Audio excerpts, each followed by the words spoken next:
He adquirido la costumbre de levantarme a las 6 de la mañana para poder trabajar más, pero no puedo hacerlo siempre. Un anciano muy simpático, padrino de Atsia, pasa una temporada aquí en este momento y a petición es, de la señora Z, he tenido que rogarle para distraerle que me enseñe a jugar el ajedrez. También es necesario que haga la cuarta en los juegos de naipes y esto me quita tiempo para mis estudios. Leo en este momento uno La física de Daniel, de la que he leído ya el primer tomo. 2. La sociología de Spencer en francés. 3. Las lecciones de anatomía y de fisiología de Paul Bers en ruso. Leo muchas cosas a la vez. El estudio seguido de una sola materia podría fatigar mi cerebro. Ya bastante cansado, cuando me siento absolutamente inepta para leer con provecho, resuelvo problemas de álgebra y de trigonometría que no soportan faltas de atención y que me devuelven el buen ánimo. Mis planes para el porvenir no tengo, o mejor dicho, son tan corrientes y simples que no vale la pena hablar de ellos. Despabilarme tanto como pueda y cuando no pueda más decir adiós a este bajo mundo. El perjuicio será pequeño y los pesares que dejaremos muy relativos. Tales son actualmente mis únicos proyectos. Algunas gentes pretenden que a pesar de todo es necesario que pase por esta clase de fiebre que se llama amor. Esto no entra absolutamente en mis planes. Si antes los pude tener, han volado como el humo y los he encerrado, escondido o olvidado. No, ignora, no ignoras que los muros son siempre más fuertes que las cabezas que intentan derrumbarlos. Las anteriores frases acertan acerca del amor se deben entender desde la perspectiva del desengaño que significa que para Marie Curie que el hijo mayor de sus patrones, Casimir, apenas unos meses mayor que la futura científica, se enamoró de ella cuando regresó de Varsovia, donde estudiaba matemáticas, para pasar primero unos días de fiestas y después las vacaciones de verano. Hablaron incluso de casarse, pero cuando los padres de él se enteraron les pareció una idea absurda. Él, él se dio pronto. Existen, sin embargo, algunos indicios explorados en la bibliografía más reciente de Marie Curie, Queen 1995, que sugieren que su relación con Casimirs no terminó definitivamente entonces, volviendo a aflorar en algunos momentos algún tan tardío como 1891. En una situación tan difícil como aquella, en un entorno físico de gran dureza, permaneció Marie Sklodowska hasta 1889. La desesperación, no creo que no sea exagerado recurrir a esta palabra, en que llegó a asumirse, aparece con claridad en la siguiente carta. De nuevo a Henrietta, 25 de noviembre de 1889, Curie, 1960, 67, 68. He caído en una negra melancolía, ya que los compañeros cotidianos con los espantosos vientos del oeste, salpicados de lluvia, de inundaciones y de barro, el cielo hoy es hoy un poco más clemente, pero el viento ruge en el atrio, no hay sobra de hielo y los patines cuelgan tristemente en el armario. Tú ignoras sin duda alguna que nuestro rincón provinciano del hielo y las ventajas que aporta tienen para nosotros por lo menos tanta importancia como una discusión entre conservadores y progresistas en tu Galicia.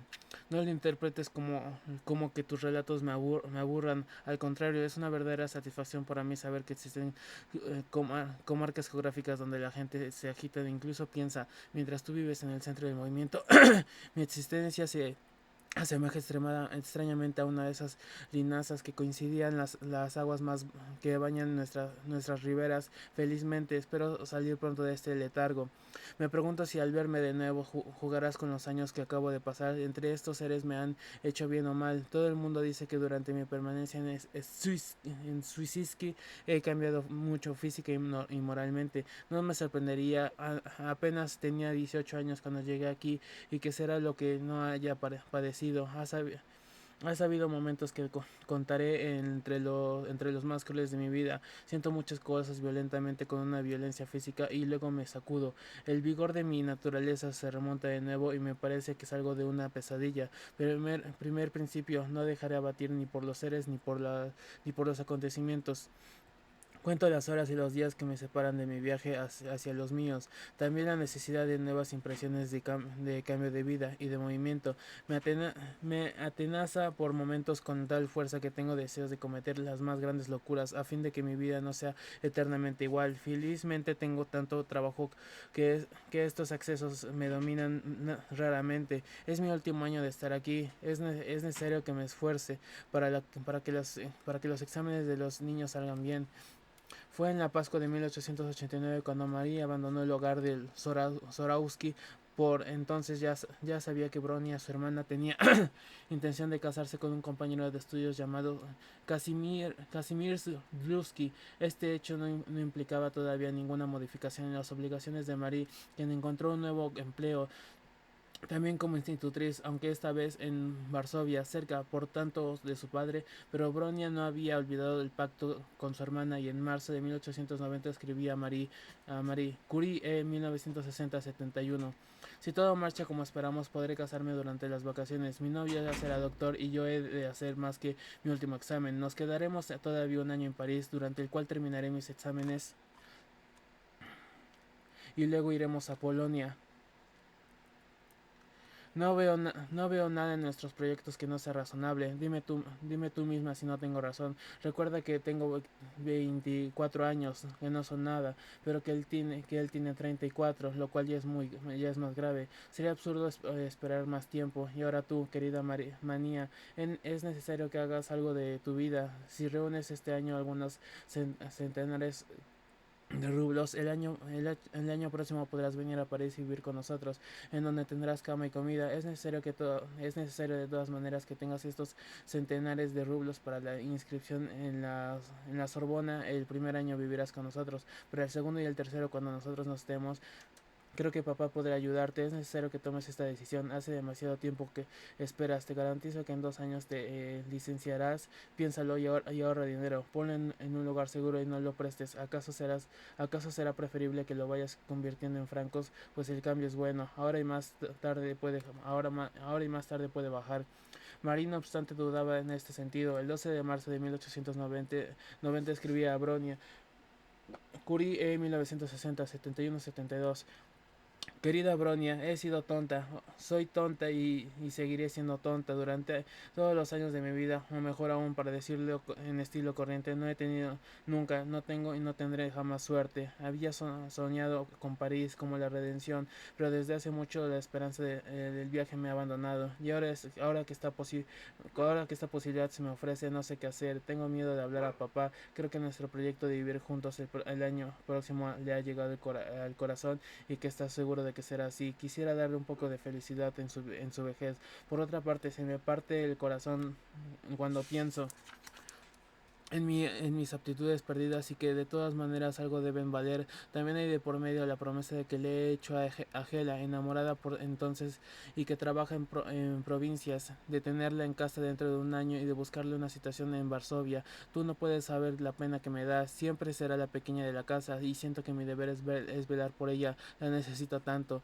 Las dudas, la indecisión de Marín no desaparecían fácilmente. Todavía permaneció un año más en Varsovia. Ahora bien, durante los más de 2 años que estuvo en su ciudad natal, después de abandonar su empleo con los Zorowski, Marie pudo acceder por primera vez en su vida a un auténtico laboratorio, el de un primo suyo 14 años mayor que ella, Joseph Boguski, que había regresado a Polonia después de estudiar en Rusia con Mendeleev y que era entonces director del laboratorio de una institución privada llamada Museo de Industria y Agricultura, fundado en 1875 con el apoyo de los terratenientes e industriales más ricos de Polonia. Aquel museo tenía como objetivo el desarrollo científico de la agricultura e industria, para lo cual pronto estableció un modesto laboratorio de química. Allí, al igual que junto a grupos de entusiastas y patriotas jóvenes polacos que se reunían para ampliar su conocimiento, se fue preparando y convenciéndose a sí misma de que podía y debía hacerlo para ir a estudiar a París. Para tanto polacos de aquella época, la ciudad de la libertad y la ciencia. Finalmente, uno de los primeros días de noviembre de 1891, con 23 años, Maris Slodowska tomaba un tren en la estación de Viena de Varsovia. Su destino, la Gare du Nord de París y la Sorbona, por supuesto. Ciencia en París. La ciudad a la que llegó Marie era todavía un centro importante en la ciencia mundial, aunque de menor importancia de lo que había sido en otros tiempos. Cuando apenas faltaba una década para comenzar un nuevo siglo, la ciencia francesa había dejado su posición de privilegio a británicos y sobre todo alemanes, sin olvidar la rápidamente ascendente ciencia estadounidense. Lejos estaban ya aquellos tiempos en que el químico alemán Justus Liebig 1803-1873 escribía enero de 1823 desde París, a donde se había trasladado procedente de Erlangen para estudiar junto a Joseph Gay Lussac 1778-1850, que no existe territorio en el que las ciencias naturales florezcan más de lo que lo hacen aquí y en donde se involucren más en la vida práctica. Holmes 1989-124, o de cuando el joven William Thomson 1824-1907, futuro Lord Kelvin, recién graduado en la Universidad de Cambridge, no había encontrado mejor sitio en donde ampliar sus estudios que en el París de Liouville, Cau, Cau, Cauchy, Regnault, Arango, Fizeut, Biot y Foucault, desde donde escribía satisfecho a su hermano Robert el 5 de marzo de 1845. Thomson 1910-122-123. El lunes Biot me presentó a Regnault, quien me dijo que fuese a verle cualquier día al final de alguna de sus clases y que me enseñaría su cabinet de Physic. Fui ayer y vi una gran cantidad de cosas magníficas, de las que aquí hay una gran abundancia, ya que el gobierno le da mucho dinero para aparatos con los que efectuar experimentos populares ilustraciones históricas de sus clases. Aquella situación de preeminencia se debía, al menos en parte, a que Francia había sido un adelanto en lo que a la institución de la ciencia se refiere, debido a que el gobierno estaba interesado en una buena administración y preocupaba por su defensa. A lo largo del siglo XB3 se crearon una serie de centros educativos de alto nivel científico y técnico, la École des Postes en South 1715, la École Royale du Génie 1748, la École des Mines 1783 y la École Polytechnique 1794. Gracias a estas secuelas que adquirieron un gran prestigio y al apoyo que recibió el Estado, Francia disfrutó de una preeminencia científica mundial entre aproximadamente 1750 y 1840, y tampoco hay que olvidar la por entonces ya añeja había sido fundada por Luis X y B en 1666, Academia de Ciencias, mucho más activa todavía con las academias de otras naciones, ni al Collège de France, creado hacia 1530 por Francisco I como Collège Royal y que tomó el nombre por el que le conocemos aún después de la Revolución Francesa, así como el Bureau des Longitudes, la máxima sociedad astronómica que tenía a su cargo el Observatoire y la École Militaire, fundada en 1795. Fue por tanto un producto de la Revolución. A lo largo de la segunda mitad del siglo X1X, la ciencia francesa comenzó a perder su posición de privilegio. Instituciones como las que he mencionado, que hacia 1800 se encontraban en las avanzadillas de la enseñanza, investigación y cultura científica, perdieron una parte importante de su preeminencia internacional. El porqué es más difícil de determinar, aunque la causa más señalada es que la industrialización francesa fue más lenta que la de sus principales competidores, mientras que el siglo X1X fue el ascenso de una Alemania unificada. Francia, que en 1870 era la segunda nación en el mundo en términos de producción industrial y comercio, pasó en 1914 a la cuarta posición. Ser la cuarta nación industrial del mundo no es naturalmente cualquier cosa. En otras palabras, no se deben entender los comentarios precedentes en el sentido de que Francia no continuaba siendo una de las naciones líderes en en la ciencia mundial. De hecho, pocos países podían presumir de una constelación parecida de instituciones, además de las ya mencionadas: la Sorbona, la École Normale Supérieure, la École Centrale des Arts en Manufactures o el Museum de Historie Naturelle. No le he dicho todavía, pero todas las instituciones que he citado, sin dudas las principales de la ciencia francesa del X1X y comienzos del 19 y 20 entonces, supongo. Estaban situadas en la capital, en París, y es que si hay algo que caracterizaba a las ciencias francesas es la época en que Marie Sklodowska llegó, al igual que antes y durante bastante tiempo después, era su centralismo. Francia, universidad y mujeres. Antes de pasar a describir cómo se incorporó Marie a los estudios universitarios en París, es conveniente decir algo acerca de la situación general de las mujeres con relación a estos estudios. Durante al menos parte de la segunda mitad del siglo XIX, las mujeres no estuvieron excluidas en principio ni de la educación superior ni de las profesiones, con la excepción de la abogacía que le estuvo vetada hasta 1899. Ahora bien, en las prácticas sí que existían problemas, así era difícil que fuesen admitidas en la universidad, ya que hasta 1905 las escuelas estatales femeninas no preparaban para la obtención de baccalaureata, requisito, requisito en principio imprescindible para entrar en la universidad. Por consiguiente, hasta aquel año la forma para acceder a una carrera universitaria ahora era obtener un premio especial del Ministerio de Instrucción Pública. Así, en 1866 el Ministerio autorizó la matrícula de mujeres en la Facultad de Medicina entre 1868 y 1882. 19 mujeres se doctoraron en medicina, aunque hay que señalar que solo 5 de estas graduadas eran francesas, y es que una de las características de la educación superior en Francia desde finales del siglo XIX fue la fuerte presencia de estudiantes extranjeros. Marie Sklodowska, entre ellos, en 1901 el número de estudiantes femeninas en la universidad francesa era de 900, lo que equivalía a un porcentaje del 3% sobre el total de alumnado. En 1910 una mujer era admitida en la elitista École Normale Supérieure, pero ya era hora de continuar con la vida de Marie, estudiante en la Sorbona.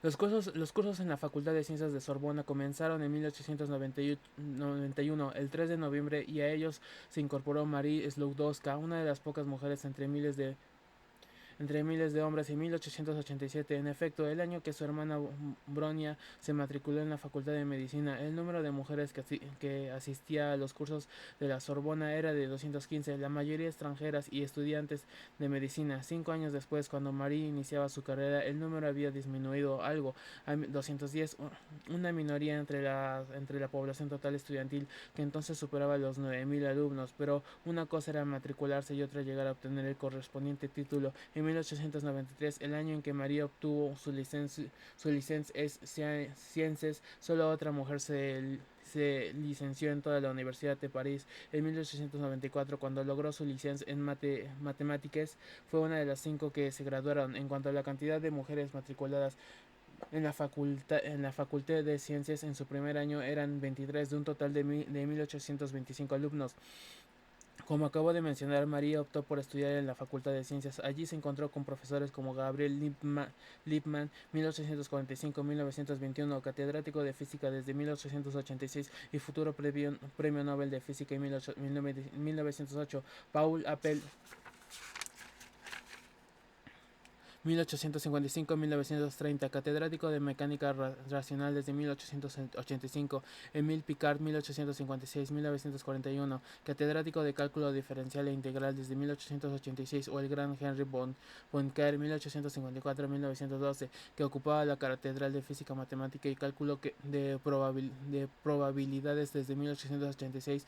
En realidad, el nivel académico con el que se encontró acaso fuese demasiado alto para su preparación, así le reconoció en su autobiografía Curie M. 1963 B. 84-85. De hecho, estaba insuficientemente preparado para seguir el curso de física de la Sorbona, ya que a pesar de todos mis esfuerzos en Polonia no había conseguido adquirir una preparación tan completa como la de los estudiantes franceses que seguían el mismo curso. Me vi obligada por tanto a compensar esta deficiencia especialmente en matemáticas. Dividí mi tiempo entre cursos, trabajo experimental y estudio en la biblioteca. Por las tardes trabajaba en mi habitación, a veces hasta muy tarde por la noche, y todo lo que vi aprendí que era nuevo me encantaba. Era como si me abriese un nuevo mundo, el mundo de la ciencia que por fin era permitido conocer con toda libertad. Inicialmente se alojó en casa de su hermana y cuñado, que trabajaban como médico en la Billete, lo que implicaba una hora de viaje para llegar a la Sorbona, Perdía demasiado tiempo y no solo en viajes, también en falta, en falta de independencia. Decidió por tanto mudarse. El 17 de marzo de 1892 escribió a su hermano Joseph en ese sentido, Curie en 1960, 91-92. Por padres debes de saber que decidí trasladarme para más cerca de la universidad, lo que por diversas razones me era necesario, sobre todo para el actual semestre. Este proyecto está realizado ya, ya te escribo, precisamente desde mi nuevo domicilio, 3 calle Flatters. Es una pequeña habitación muy cómoda y no obstante muy barata. En un cuarto de hora puedo estar en el laboratorio de química y en 20 minutos en la Sorbona. Naturalmente, sin ayuda de Dostlusky no hubiera podido resolverlo jamás. Trabajo mil veces más que al principio de mi estancia en la calle de Alemania, ya que mi cuñadito había tomado por costumbre molestarme por cualquier cosa. No podía soportar en absoluto que estando en la casa me ocupara de otra cosa que de hablar agradablemente con él. En 1893, como ya apunté, María obtuvo la licencia S Science, la primera de su curso. Inmediatamente se embarcó también en la tarea de lograr la licencia O S Mathematics que que conseguía el año siguiente, en 1894, el año que conoció a Pierre Curie. Pierre Curie nació el 15 de mayo de 1859 en París, hijo de Sophie Claire de Pauli de soltera y de Eugene 1827-1910, un médico republicano socialista radical y anticlerical. No bautizó a sus hijos. De hecho, ni Pierre ni su hermano Jacques 1855-1941, al que siempre tuvo muy unido, asistieron al liceo siendo educados en casa según una filosofía pedagógica fundada en la observación y el razonamiento y la lucha frente a los prejuicios. Ello implicó, sin embargo, algunas deficiencias en su educación, por ejemplo, literatura e idiomas. De todas maneras, pudo obtener el título de bachiller en ciencias en noviembre de 1875. En aquella época, como ha explicado Anna Hurwitz, 1995, 25-26, en su magnífica biografía de Pierre Curie, las posibilidades que se abrían a un bachiller francés en lo que a continuación sus estudios se refiere eran diferentes a lo que serían más tarde. Las instituciones docentes más prestigiosas eran las escuelas de medicina, medicina, farmacia y derecho, y establecimientos especiales como la École Polytechnique, el Museum d'Histoire Naturelle o el Colegio de France, la École Normale Superior formada docentes y las facultades creadas en 1808 para otorgar diplomas profesionales dispersaban muy pocas enseñanzas. Sería muy poco después, en 1877, cuando la enseñanza superior experimentó una notable mejora. De hecho, la construcción de la Sorbona actual comenzó en 1885. Eso explica tal vez por qué Pierre se inscribió en 1876 como alumno en la École de Parmacie, donde su hermano era preparateur de química desde 1875. Sin embargo, no obtuvo ningún título en esa escuela y sí en la Facultad de Ciencias, en donde se licenció en Ciencias Físicas el 21 de noviembre de 1875, 1877. La formación de Pierre había hecho hincapié, como estamos viendo, en los aspectos experimentales y así no es sorprendente que una vez licenciado fuese nombrado el 1 de enero de 1878, Preparateur adjuntó en el laboratorio de física de la Sorbona del profesor Quentin Paul Desires, con quien firmó su primer artículo científico, Recherches sur de la determinación des longeus de des rayons calorifiques a base temperature. Curie P. de Sanius 1880. En agosto de 1880 pasó a ser preparateur, cargo que mantuvo hasta el 1 de noviembre de 1882, en que entró como preparateur de física en la École Municipale de Physique et de Chimie Industrielles de la ciudad de París, que acaba de ser fundada. Comenzó a funcionar en noviembre de 1882 con la intención de formar a lo largo de 3 cursos científicos, ingenieros más bien para la industria. Se trataba de un centro educativo de nivel no demasiado elevado, lejos del prestigio de las grandes écoles. Durante 12 años, Pierre Curie mantuvo el puesto de preparateur en esa escuela, un puesto que llevaba asociado a un salario, 4.000 francos, no demasiado. que era el doble de lo que ganaba en la facultad en 1895, cuando ya había bastante tiempo que era conocido por sus aportes a la física. Se creó en la École una catedral para él. Mantendría ese cargo hasta 1905. Fue mientras Pierre Curie era profesor de la École Municipale de Physique et Chimie Industriales cuando él y Marie llevarían a cabo la investigación en el dominio de la radioactividad que les hicieron famosos. Semejantes circunstancias tuvo consecuencias. Por un lado, la mayoría de quienes colaboraron con el matrimonio Curie y más tarde con Marie, ya viuda, fueron personas procedentes de aquella école, personas que nos irían apareciendo como Gustave Beaumont, Jacques Dane, Albert Laborde o Andrew de Vierne, incluso Frederick Joliot de Julius. De hecho, era la actual la de hecho, en la educativamente elitista Francia, el campo de investigación de la radioactividad prácticamente nunca fue frecuentado por los científicos o ingenieros procedentes de las instituciones educativas más prestigiosas de París, como ha señalado Davis. 1995-324. La personalidad de Pierre Curie y el bajo nivel de la École Municipal de Physique et Chimie Industrielles imprimieron los estudios radiactivos en Francia con un sello plebeyo del que nunca fue capaz de librarse. De entre los estudios de Curie en la École Municipale, solo Paul Langevin, 1872-1946, de hecho el más distinguido de estos estudiantes, escapó de la conexión radiactiva, insertándose en los niveles más elevados de la jerarquía científica francesa, miembro de la Academia des Sciences y Profes del Collège de France. En efecto, Langevin fue estudiante de Pierre en la École entre 1889 y 1891. Se vio influido por él y fue su amigo durante el resto de su vida, pero no se unió al grupo de los que siguieron a Curie en la investigación de los fenómenos radiactivos, y ello seguramente fue debido a que a su formación de físico teórico no se limitó a la École de Physique et Chimie Industries, sino que también estudió en la École Normal con Leon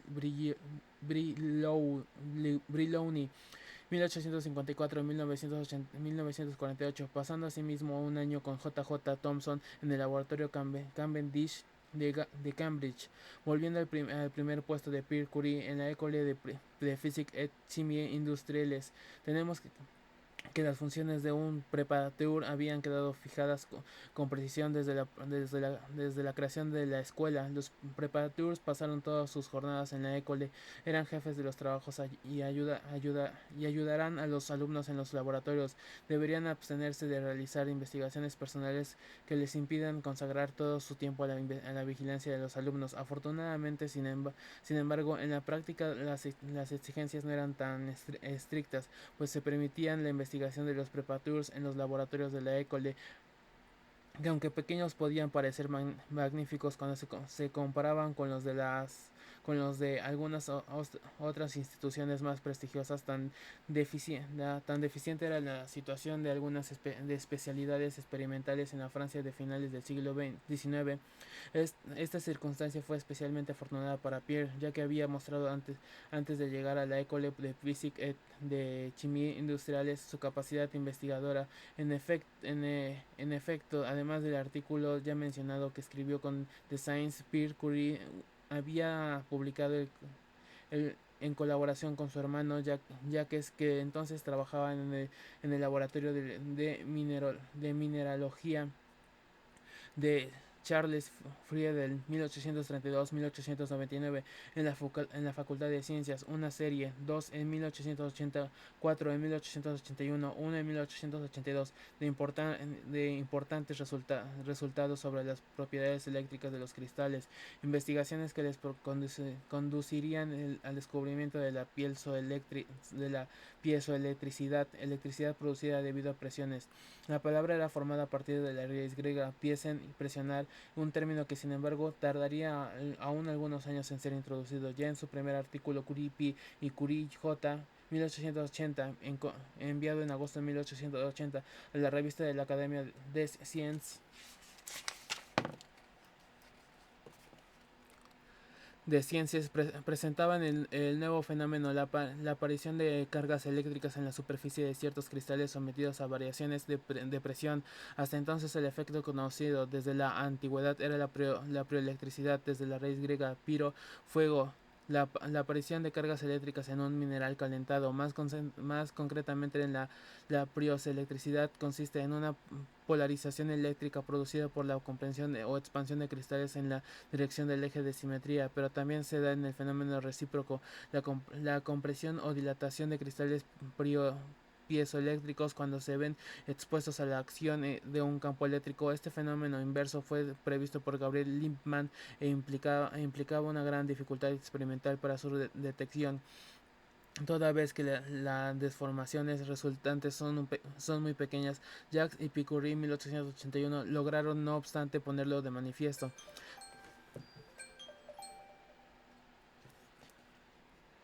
De todas estas investigaciones que implicaban el desarrollo de nuevos instrumentos de medida, los hermanos Curie dedujeron algunas aplicaciones prácticas.